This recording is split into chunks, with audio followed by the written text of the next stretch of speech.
다 함께 일어나셔서 부활절 5번째 주일 2부 예배를 드리겠습니다.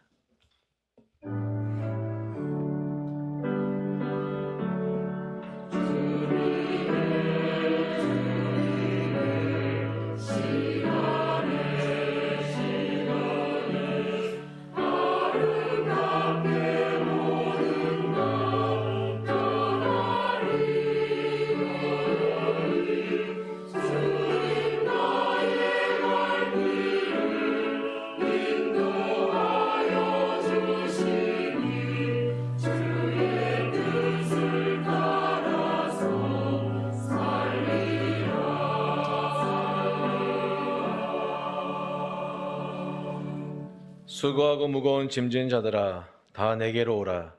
내가 너희를 쉬게 하리라. 나는 마음이 온유하고 겸손하니 나의 멍에를 메고 내게 배우라. 그리하면 너의 마음에 쉼을 얻으리니 이는 내 멍에는 쉽고 내 짐은 가벼움이라 하시니라. 하나님은 영이시니 예배하는 자가 영과 진리로 예배할지니라. 말씀으로 인류의 역사와 인생의 죽고 사는 모든 문제를 주관하시는 아버지 하나님, 주님께서 택한 모든 사람들에게 안식일을 기억하여 거룩하게 지키려는 마음을 주심을 감사드립니다. 경배 받으시기에 합당하신 주님, 이 예배에 임재하셔서 저희의 찬송과 기도와 또한 예물을 받아 주옵소서. 능력의 아버지 하나님, 은혜를 사모하는 모든 성도들에게 말씀에 달콤한 은혜를 주시고 또 간절히 기도하는 모든 이에게 기적과 회복을 행하여 주옵소서. 무엇보다 이 시간 예배 드리는 저희가 시냇가에 심은 나무처럼 오직 하나님의 은혜로서 시들지 않고 풍성한 은혜로 살아가도록 인도하여 주옵소서. 예수님의 이름으로 기원하옵나이다. 아멘. 나는 전능하신 아버지 하나님, 천지의 창조주를 믿습니다. 나는 그의 유일하신 아들 우리 주 예수 그리스도를 믿습니다.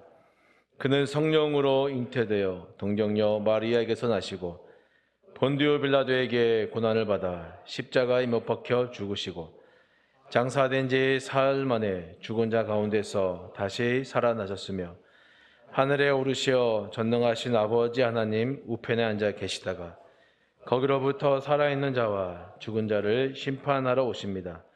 나는 성령을 믿으며 거룩한 공교회와 성도의 유죄와 죄를 용서받는 것과 몸의 부활과 영생을 믿습니다. 아멘.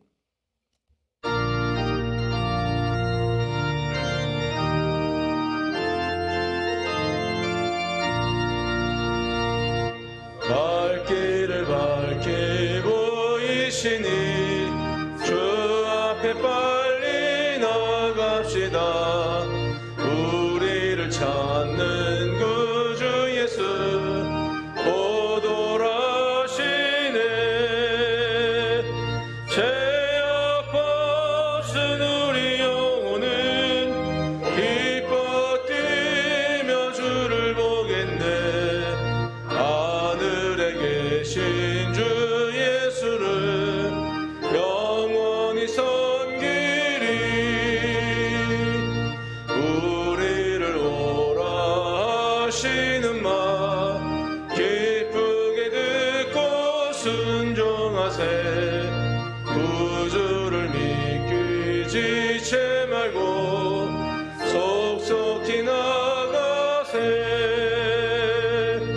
죄악 벗은 우리 영혼은 기뻐 뛰며 주를 보겠네. 하늘에 계신 주 예수를 영원히 섬기리. 주 오늘 여기 계시오니 다 와서 주의 말씀 듣세. 듣기도 하며 생각하니 참 진리시로다. 죄악 벗은 우리 영혼은 기뻐 뛰며 주를 보겠네.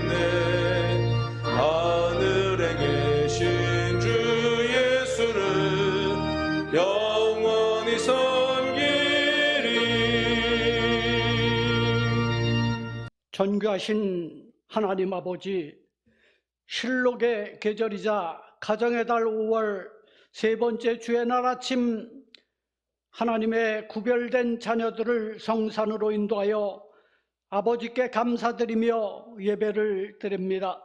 존귀와 영광 받으시옵소서. 낮고 낮은 이 땅 가운데 오셔서 죽은 자 살리시기 위해 십자가의 아픔과 고통을 이겨내신 주님, 주님의 은총과 사랑 감사를 드립니다. 하지만 주님께서 주신 사랑과 은혜와 풍요를 잊고 좀 더 가지려는 욕심과 교만함으로 지낸 것을 회개하오니 용서하여 주시옵소서.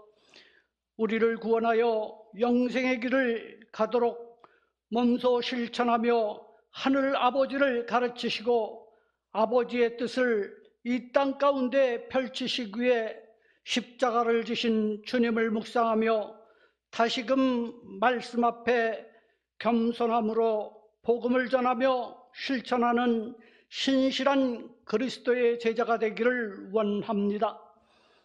입술만이 살아있는 자가 아닌 행함으로 나의 구원과 영광이 하나님께 있음을 날마다 고백하며 감사와 찬송하며 살게 하옵소서.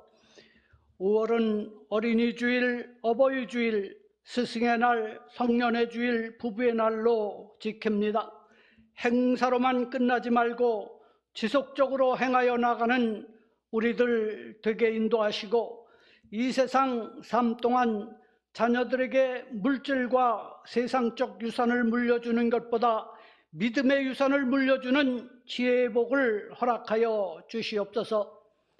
이제 교회 학교도 우리의 자녀들이 마스크를 벗고 자유로이 말씀을 배우며 찬양하고 교제하는 날이 속히 올 수 있도록 허락하여 주시옵고, 이렇게 배우고 자란 우리의 자녀들이 나라의 일꾼이 되어 적재적소에서 일하게 하시고 주님 나라 회복시키는데 온전히 쓰임받게 하옵소서. 이 나라 이 민족을 위하여 기도합니다. 20대 대통령의 취임 초심을 흔들리지 않고 겸손함으로 대통령의 직무를 잘 수행케 하셔서 남북 간의 분열도 모자라 국민들이 분열된 아픔과 상처가 있사오니 어루만져 하나로 묶어 세계 속의 번영의 국가로 이끌어가는 대통령이 되도록 지혜를 모아 주시옵소서. 말씀으로 우리의 영혼을 살리시는 주님, 부활하시고 제자들에게 평강이 있기를 원하시며 복음을 전하는 선교의 사명과 성령 충만함을 받아 하나님 나라를 확장하는 일에 부름받은 자로 살게 하신 것처럼 우리 성도님들 모두가 주님의 부름에 응답하는 일꾼들이 되기를 원합니다. 하여 우리 대한교회가 지역사회를 복음으로 변화를 이끌며 주님을 모르는 자들에게 구원의 방주가 되게 하여 주시옵소서. 오늘도 목사님에게 성령 충만으로 말씀이 선포되므로 갑절의 감동과 찔림이 있는 시간이 되게 하여 주시옵소서. 코로나로 어려웠던 예배를 회복해 하시며 온전히 모이는 예배로 하나님께 기쁨과 영광 되게 하여 주시옵소서. 육신의 질병과 질곡 가운데 오늘도 병상에서 두 손 본 환우들을 긍휼히 여겨주셔서 주님만이 하실 수 있는 치유의 은총을 저들에게 베푸사 사랑하는 가족의 품으로 돌아가 가정의 달 5월을 함께하게 하여 주시옵소서. 아가페 찬양대의 찬양으로 하나님 영광 받으시옵소서. 이 모든 말씀 우리를 죄에서 구원하신 예수 그리스도의 이름으로 기도드리옵나이다. 아멘.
우리 하나님 말씀 함께 나누겠습니다. 사도행전 15장 36절에서 41절 말씀, 그리고 디모데후서 4장 11절, 그리고 마가복음 1장 1절 세 곳의 말씀을 보겠습니다.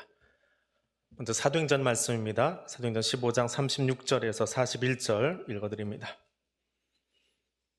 며칠 후에 바울이 바나바더러 말하되 우리가 주의 말씀을 전한 각 성으로 다시 가서 형제들이 어떠한가 방문하자 하고, 바나바는 마가라 하는 요한도 데리고 가고자 하나 바울은 밤빌리아에서 자기들을 떠나 함께 일하러 가지 아니한 자를 데리고 가는 것이 옳지 않다 하여 서로 심히 다투어 피차 갈라서니, 바나바는 마가를 데리고 배 타고 구브로로 가고 바울은 실라를 택한 후에 형제들에게 주의 은혜의 부탁함을 받고 떠나 수리기아와 길리기아로 다니며 교회들을 견고하게 하니라. 아멘. 우리 디모데후서 4장 11절 말씀입니다. 누가만 나와 함께 있느니라. 내가 올 때 마가를 데리고 오라. 그가 나의 일에 유익하니라. 마가복음 1장 1절 말씀입니다. 하나님의 아들 예수 그리스도의 복음의 시작이라. 아멘. 코로나가 조금은 진정된 것 같아서 설교 시간에는 마스크를 좀 벗도록 그렇게 했습니다. 금요일날 강 목사님 설교하는데 뒤에 앉아서 처음 회중 입장에서 들어봤어요. 설교를 처음 들어봤어요. 마스크 쓰고 멘트하는 거, 벗고 멘트하는 게 저는 여기서는 잘 들리거든요. 옆에 스피커가 하나 더 있어서. 그래서 그러려니 했는데 뒤에서 들으니까 멍멍 소리가 나더라고요.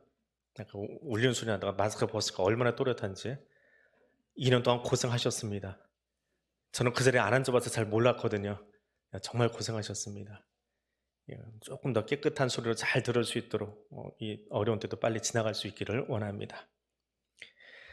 사람들 모임 가운데는 별의별 사람이 다 있습니다. 중요하게 여기는 사람도 있고 또 상대적으로 덜 중요하게 여기는 사람도 있습니다. 또 어떤 사람은 기억에 남는 사람도 있고 또 쉽게 잊혀지는, 지나가는 사람도 있습니다. 성경에 나오는 그 수많은 사람들 가운데 특별히 여러분이 본받고 싶은 사람, 혹은 기억하고 싶은 사람은 누가 있으십니까? 아마 중요하고 기억에 많이 남는 사람이겠지요. 자, 신약 성경에 가장 먼저 기록되었다고 여겨지는 책은 데살로니가 전서입니다. 그 복음서 중에 가장 먼저 기록된 것이 마가복음입니다. 이 마가복음의 저자는 일반적으로 마가라고 알려져 있습니다. 근데 이 마가는 예수님의 12사도 가운데 한 사람이 아닙니다. 그럼에도 불구하고 복음서 중에 가장 먼저 책을 기록을 했어요. 누굴 참고한 것도 아니고. 그리고 이 마가복음이 다른 복음서들에서 거의 90% 인용을 합니다. 이것을 원 저작물로 해서 인용을 하고 자기의 기억을 더듬어서 마태와 누가복음이 기록된 것으로 여겨집니다. 그런 이 복음서의 저자인 마가는 대체 누굴까? 사도도 아니면서 예수를 이렇게까지 기억해낼 수 있는 마가는 누굴까? 그럼 마가 하면 가장 먼저 떠오르는 것이 무엇입니까? 10중 8구는 마가의 다락방일 겁니다. 그렇죠?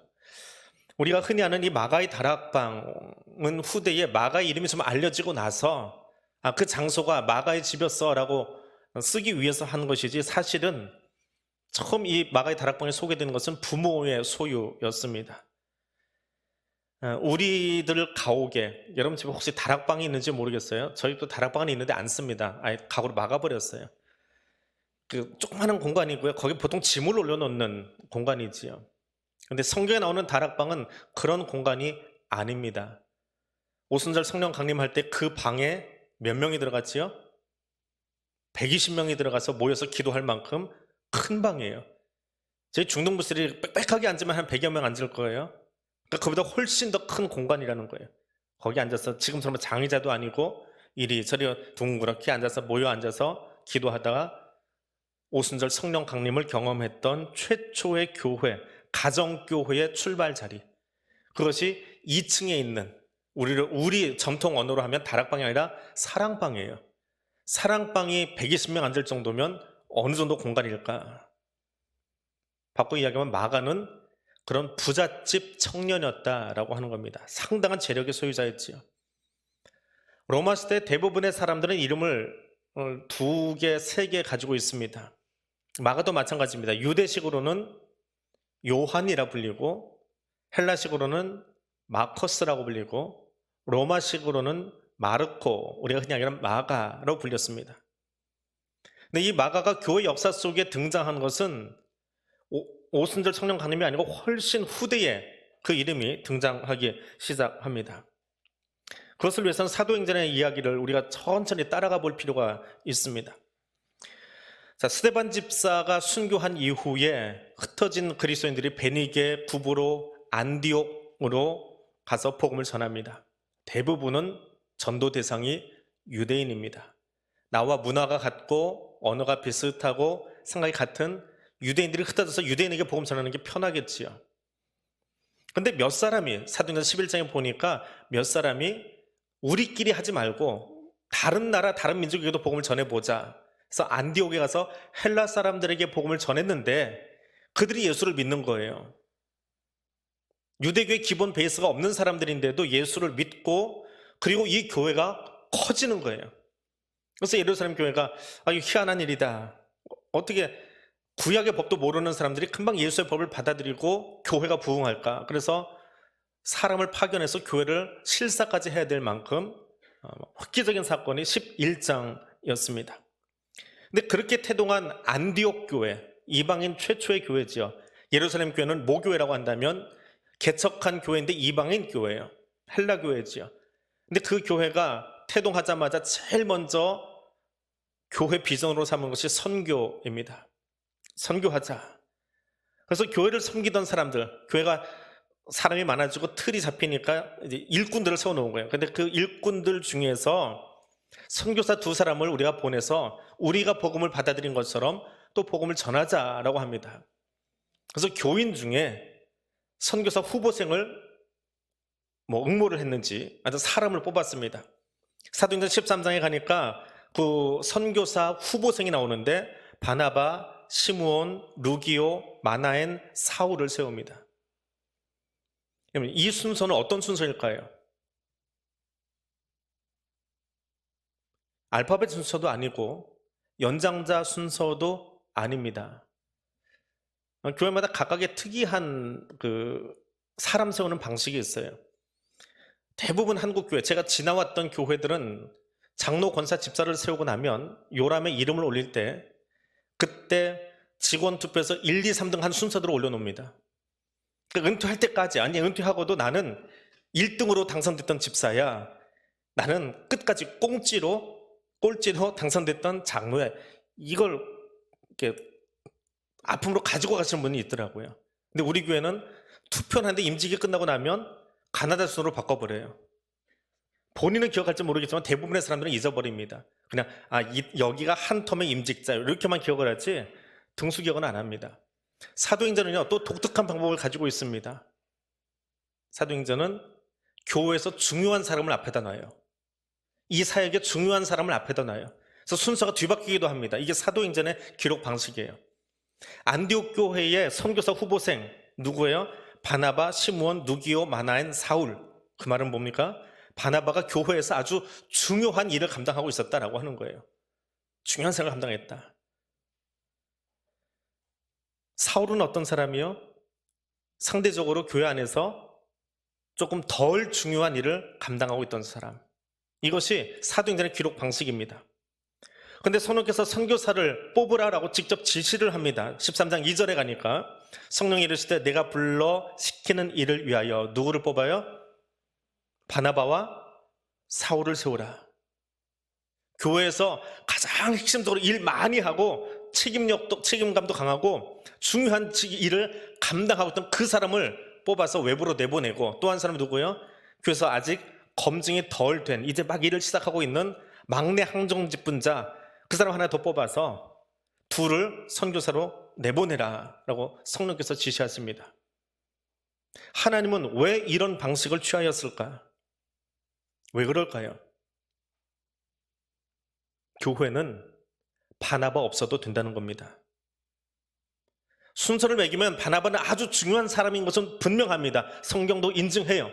그러나 교회는 사람이 움직이는 것이 아니라 하나님께서 움직이신다라고 하는 것을 보이기 위해서 선교사 파송에서 제일 중요한 직책에 있던 사람, 제일 일 많이 하던 사람, 교회 역할이 가장 컸던 바나바를 빼서 외부 선교사로 파송하도록 직접 지시하십니다. 교회의 머리 되신 분은 예수 그리스도입니다. 교회는 사람이 움직이지 않습니다. 또 그래서도 안 됩니다. 사람이 교회를 움직이려 들면 분열과 잡음만 일어납니다.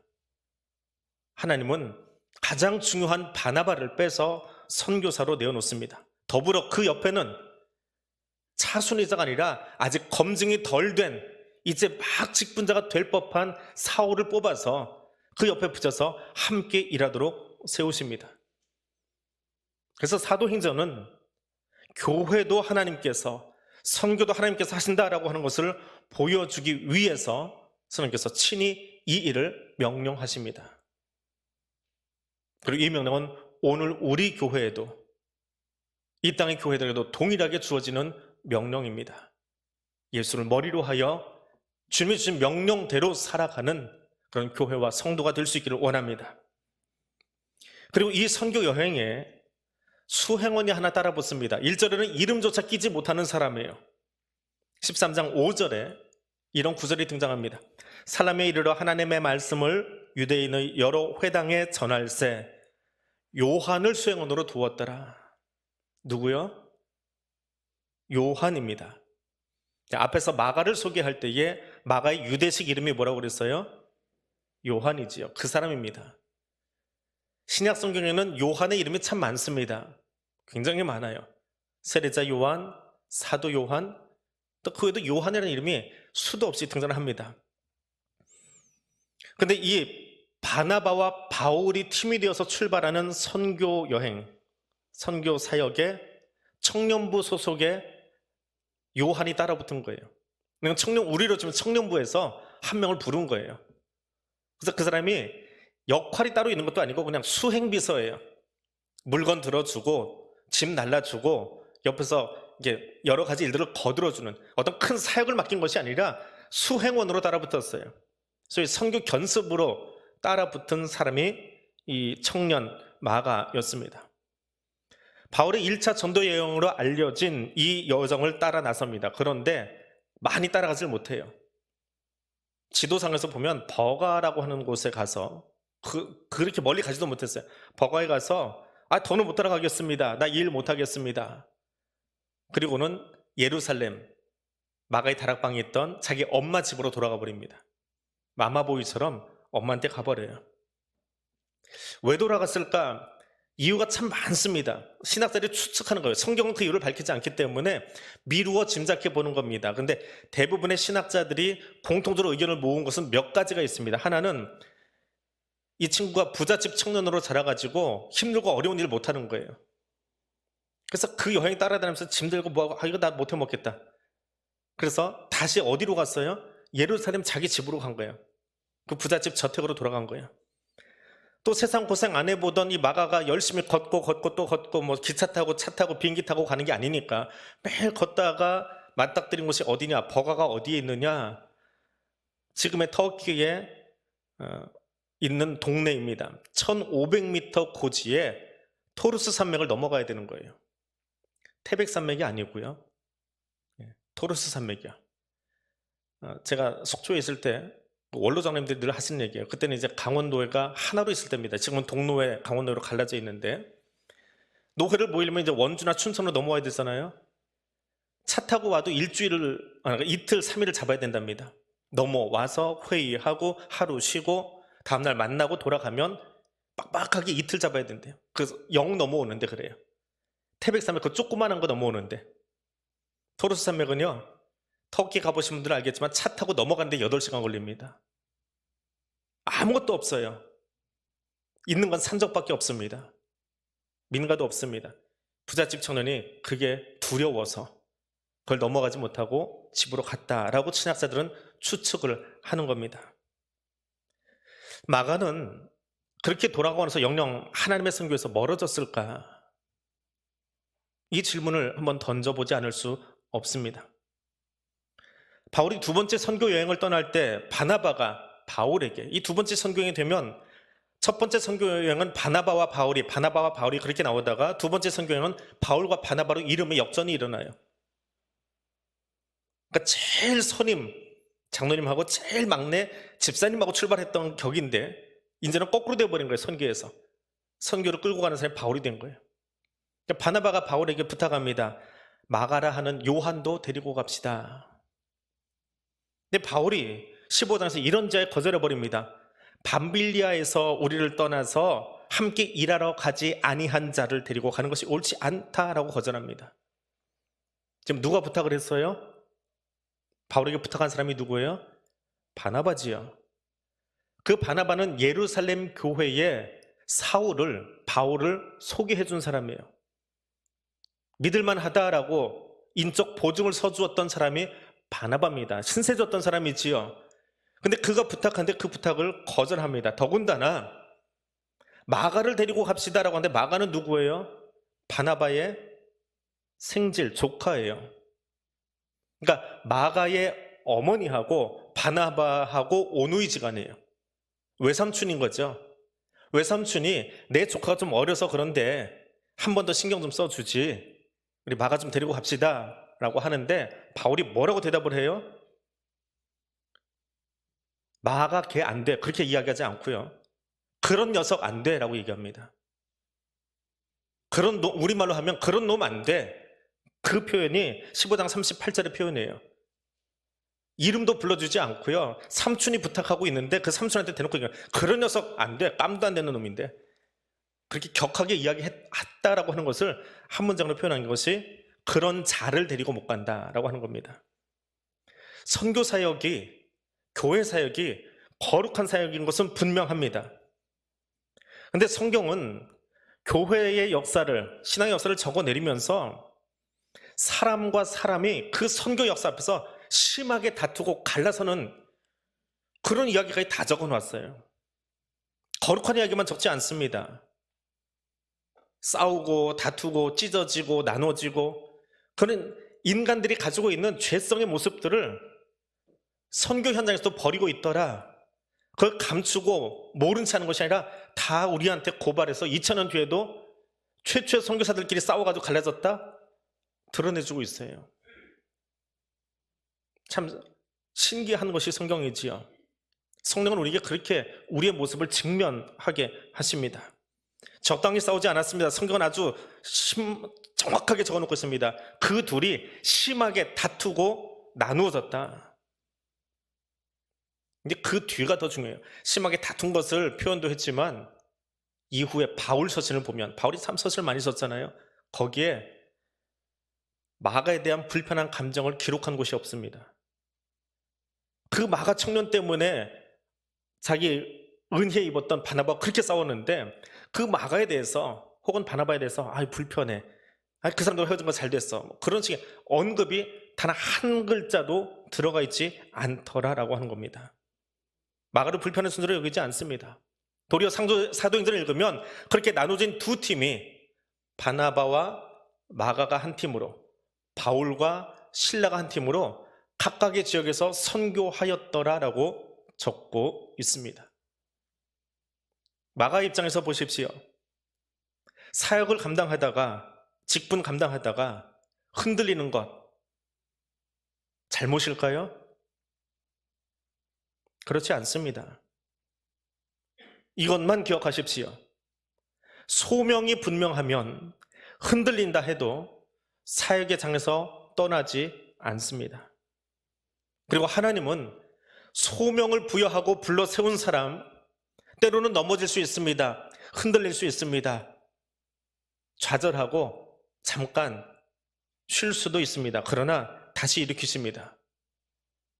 마가가 두려움 가운데 산맥 앞에서 도망갔지만 그 마가를 선교 역사 속에서 지우지 않고 하나님은 다시 쓰십니다. 성경은 신앙적으로 또는 인생에 있어서 성공한 사람들의 이야기를 적어놓지 않았습니다. 성경은 계속해서 하나님의 일하심을 적고 있습니다. 그 안에서 사람들은, 그 안에서 성도들은, 그 안에서 일 맡았던 사람들은 때로는 좌절하기도 하고, 때로는 실수하기도 하고, 때로는 넘어지기도 하고, 때로는 눈물로 밤을 지새기도 합니다. 그러나 그렇게 넘어져 있어도 하나님이 그들을 붙드셔서 다시 손잡아 일으키셔서 소명받은 그 자리에 다시 설 수 있도록 일으키십니다. 그 하나님의 일하심을 적은 것이 성경입니다. 넘어진 사람, 실패한 사람, 싸운 사람에게 주목하지 마시고 여전히 그들을 붙드시고 일으키고 계시는 전능하신 하나님의 손에 주목하며 오늘 말씀에 귀를 기울이실 수 있기를 원합니다.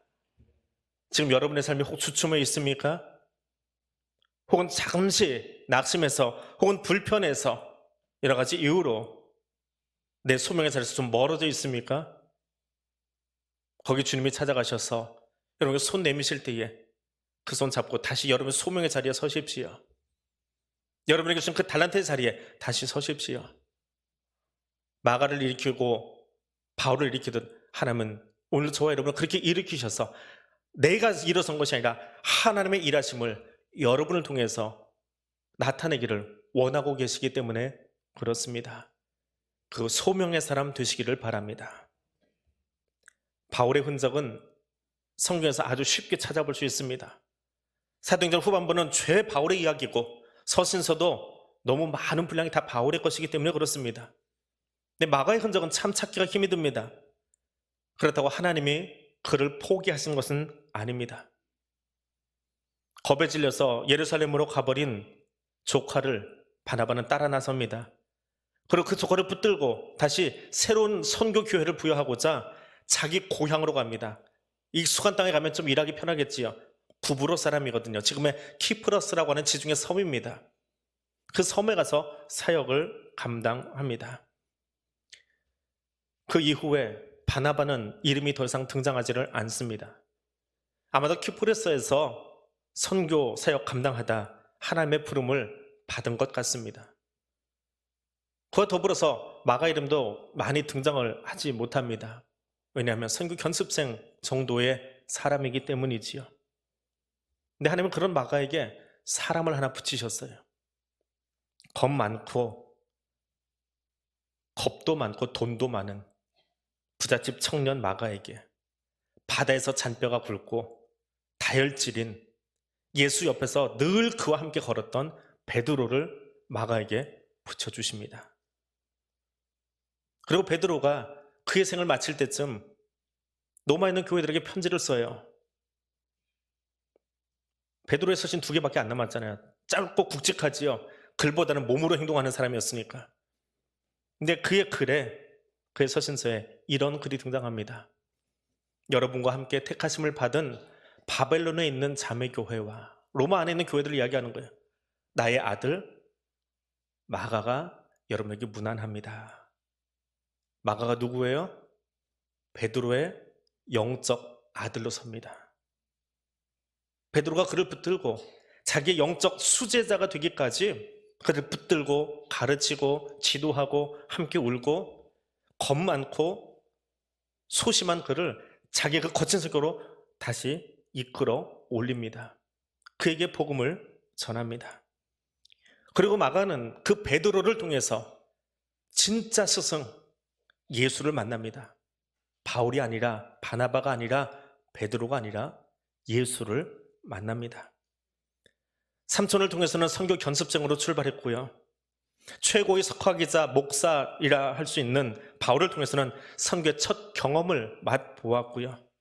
하지만 진짜 바울의 생애에 있어서 최고의 스승은 예수였습니다. 그렇게 만난 예수를 사람들에게 전합니다.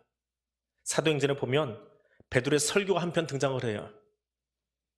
근데 그 설교 구조와 똑같은 방식으로 복음서를 기록을 합니다. 그래서 다른 복음서들 같이 예수가 어린 시절에 어떻게 태어났고 어떻게 살았고 그런 이야기 하나도 없어요. 단도직입적이에요. 예수님이 사역을 시작했다. 이것이 교회다. 이것이 복음이다.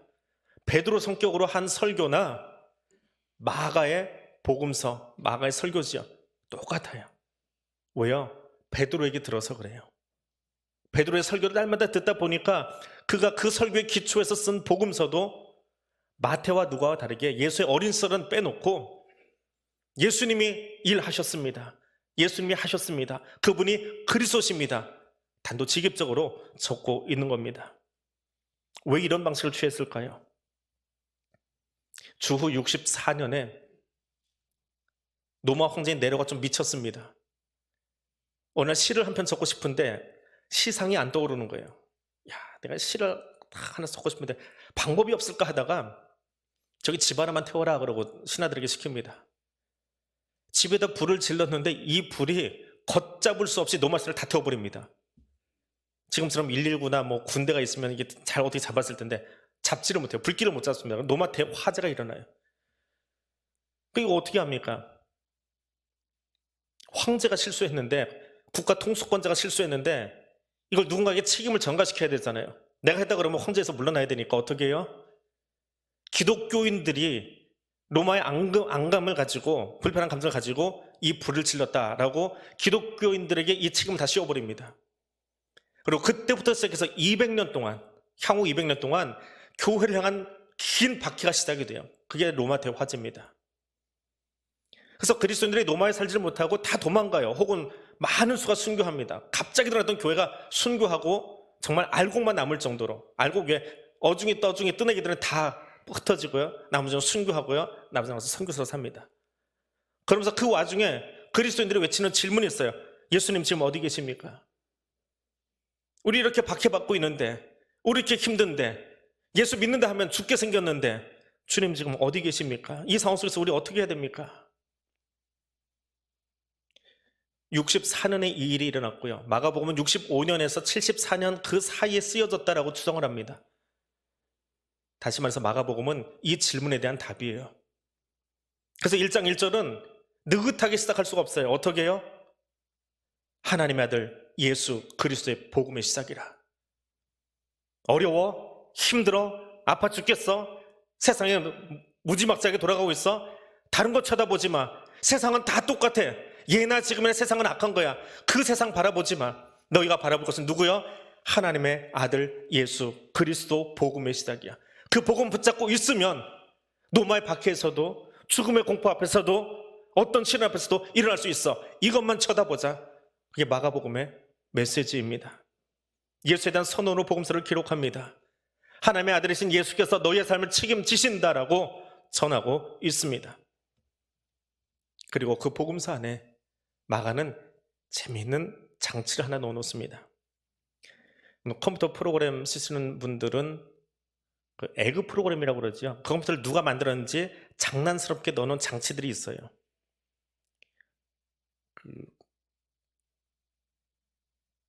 곰 플레이어 쓰시는 분들 아시죠? 동영상 프로그램입니다. 그 옆에 이렇게 딸깍딸깍으로 누르면요, 옛날 갤러그 프로그램이 나와요. 영상 플레이어인데 갤러그가 나옵니다. 한번 찾아보세요. 재밌어요. 워드 프로그램도 누르면은 재밌는 게임이 하나 등장을 해요. 화면에. 그 숨어 있습니다. 이거 내가 개발했어. 근데 내가 개발한 흔적을 거기다 살짝 넣어놓는 거예요. 화가들도 그림을 그릴 때 그림 한 구석에다가 자기 얼굴을 살짝 넣어놓습니다. 무슨 지나가는 사람인 것처럼. 그렇게 장치를 해요. 마가도 복음서를 기록하면서 이거 내가 썼거든. 근데 내가 어떤 사람인지 알아? 하고 자기를 거기다 하나 넣어놨어요. 그게 뭐냐 하면 예수님이 십자가 지러 가실 때 그거 궁금해서 따라간 청년이 하나 있습니다. 사람들이 안에서 가니까 놀래가지고 배혼잎을 두르고 도망가 버린 부자 청년이 하나 있어요. 그게 누구예요? 나예요. 복음서 기록한 나예요. 멋진 내가 아니라 베드로의 통역관 아무개가 아니라 그때 혼잎을 들고 도망갔던 사람, 그리고 선교사역 나갔다가 창피하게 무서워서 토로소 사막에서 도망갔던 사람, 그게 나야. 실패한 자기를 거기다 보여줍니다. 그런데 예수님은 그 실패한 것 같은 나를, 혼입을 들고 도망갔던 청년을, 토로소 산맥 앞에서 무서워서 도망갔던 나를 포기하지 않고 다시 쓰셨어. 다시 부르셨어. 그래서 내가 지금 이 복음서를 너무 화재 앞에 힘들어한 너희들에게 쓰고 있는 거야. 예수님이면 충분해. 다른 거 보지 마. 예수 한 분이면 충분해. 그분은 하나님의 아들이시거든. 그분 붙잡고 가자. 얼마나 강력한 사람으로 바뀌었습니까? 누구 때문에요? 예수님 때문에요. 그 예수의 끝없는 사랑이 오늘 저와 여러분에게도 함께 하기를 원합니다. 바울은 그런 마가의 소식을 계속해서 듣고 있습니다. 자신과 헤어져서 이방인 선교를 할 때마다 예루살렘 교회 거두, 자기는 이방 선교의 거두라고 한다면 예루살렘 교회의 거두인 베드로의 통역관으로 마가가 쓰고 있더라. 베드로도 이방인 선교를 나가거든요. 그때 그 헬라 말을 잘 아는 마가가 통역관으로 붙어 있다는 이야기를 듣습니다. 자기는 품지 못했지만 누군가도 품어서 그를 키우고 있는, 성장시키고 있는 모습을 들으면서 마음에 품습니다. 그래서 그의 서신에 마가 이름이 종종 등장을 해요. 빌레몬서, 골로새서, 디모데후서의 말입니다. 사람들은 한번 실망하면 그다음부터는 얼굴 잘 안 쳐다봅니다. 예나 지금이나 똑같은 것 같아요. 뭐 교회도 다르지 않습니다. 한동안은 이렇게 그룹에서 잘 돌아다녀요. 그러다가 우당탕 하는 소리가 들려요. 저기 한 무리가 조금 불편한 관계가 있대요. 몇 주 지나서 보면은 앉는 자리가 떨어져 있어요. 이렇게 뭉쳐있던 분들이 이렇게 나눠서 따로따로 앉았어요. 돌아가실 때까지 같이 안 앉아요. 이게 우리의 모습이에요. 앙금을 갖기 시작하면, 불편한 감정이 생기면 그거 잘 풀지 못하는 게 그리스도인이면서도 죄인의 한계거든요. 그런데 바울은 마가에 대해서 그렇게 낙인 찍지 않습니다. 계속 가슴에 품고 있어요. 왜 그랬을까요? 자신도 예수 믿는 자들을 박해하고 잔해하려고 뛰어다녔던 사람이거든요.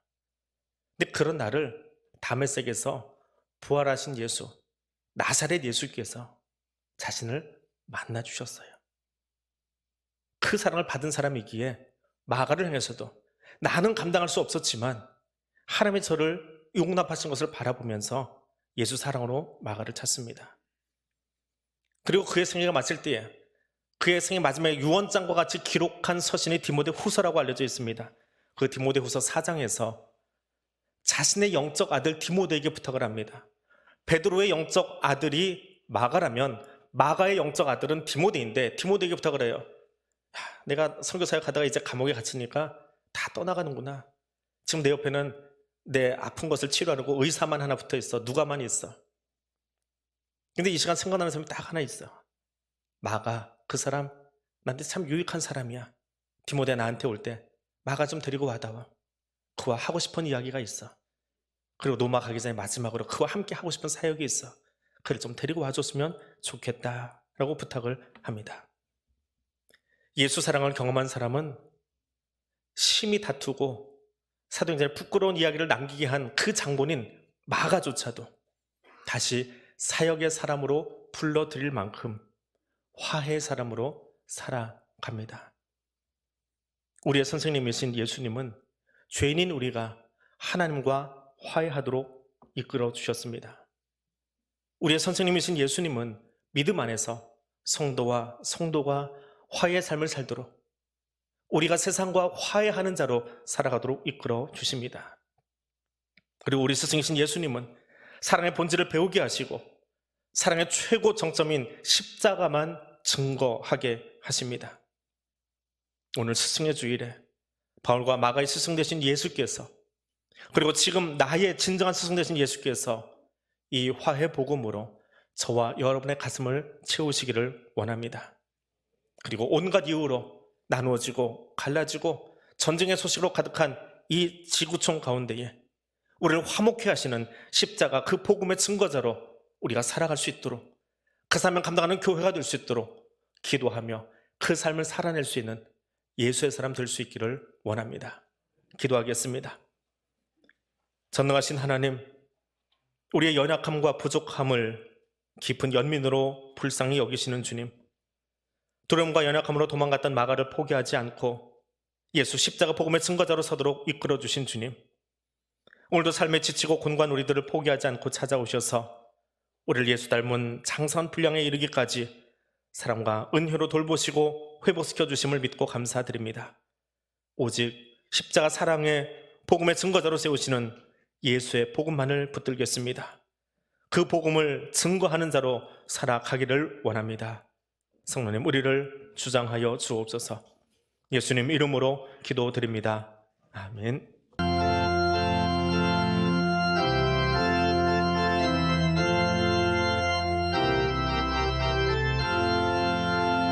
나 이제 주님의 새 생명 얻은 몸, 옛것은 지나고 새 사람이로다. 그 생명 내 맘에 강같이 흐르고 그 사랑 내게서 해같이 빛난다. 영생을 누리며 주 안에 살리라. 오늘도 내일도 주 함께 살리라. 주 안에 감추인 새 생명 얻으니 이전에 줬던 것 이제는 값없다. 하늘의 은혜와 평화를 맛보니 찬송과 기도로 주 함께 살리라. 영생을 누리며 주 안에 살리라. 오늘도 내일도 주 함께 살리라. 산천도 조목도 새 것이 되었고 죄인도 원수도 친구로 변한다. 새 생명 얻은 자 영생을 누리니 주님을 모신 맘 새 하늘이로다. 영생을 누리며 주 안에 살리라. 오늘도 내일도 주 함께 살리라. 주 따라가는 길 험하고 멀어도 찬송을 부르며 뒤따라가리라. 나 주를 모시고 영원히 살리라. 날마다 섬기며 주 함께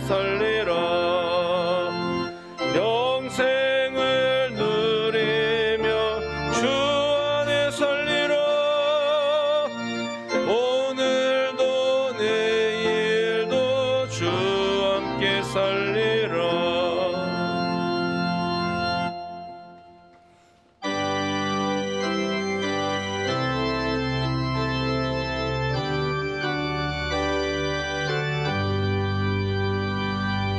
만 가지 은혜를 받았으니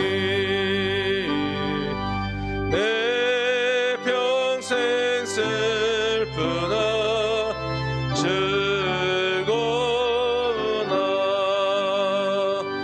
이 몸을 온전히 주님께 바쳐서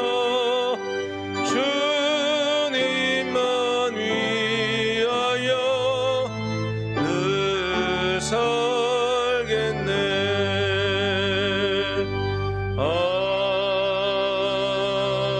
아멘. 사랑과 은혜의 하나님, 참으로 감사합니다. 우리를 불러 하나님 자녀 삼아주시고 죄인된 우리가 하나님과 화해하도록 십자가 그 사랑으로 우리를 안아주시고 이끌어주니 감사드립니다. 더불어 그 사랑을 받은 자이기에 세상을 향하여 화목케 하는 자로, 예수 안에서 하나 되게 하는 자로 우리를 부르시고 또 파송하여 주심을 인하여 감사드립니다. 이 놀라운 복을 우리에게 주셨기에 감사의 고백을 담아, 신앙의 고백을 담아 이 예물을 올려드립니다. 그리고 그 결단과 헌신으로 일어서서 나의 삶을 주님께 온전히 산 제물로 올려드립니다. 주의 기쁘게 받아주시고 드려진 예물뿐만이 아니라 일어서 드리는 우리의 삶과 시간을, 생명을 주의 두 손에 받으시고 하나님 가장 선한 그곳에, 하나님 기뻐하는 그곳에 우리의 삶을, 우리 교회를, 성도들의 시간들을 사용하여 주옵소서. 오늘도 연약함 중에 아픈 곳에서, 넘어진 곳에서, 힘든 곳에서 하나님 어디 계십니까? 부르시는 그곳에서 포기하지 않고 하나님을 향하여 눈을 모으고 마음을 모으고 손을 모으며 엎드린 성도들이 있습니다. 아픔의 그 자리도 찾아가 주시고 힘겨운 그 자리로 찾아가 주셔서 그 눈물을 닦아주시고 그 아픔을 치료하여 주시고 하나님 그곳에서 하나님의 함께 하심을, 우리를 회복시켜 주심을 경험하는 자리 되게 하여 주옵소서. 자신에게 주어진 소명 감당하려고 군에서, 일터에서 동일하게 온라인으로 달려와 예배 중에 함께 참여한 성도들도 있습니다. 그것도 동일하게 찾아가 주시고 만나주시고 하나님의 특별한 은총으로 저들을 세우시고 일으켜 주시옵소서. 예수님 이름으로 기도드립니다. 아멘.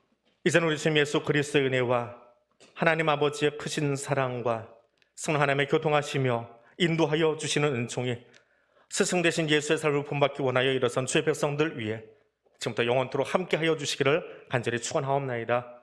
아멘.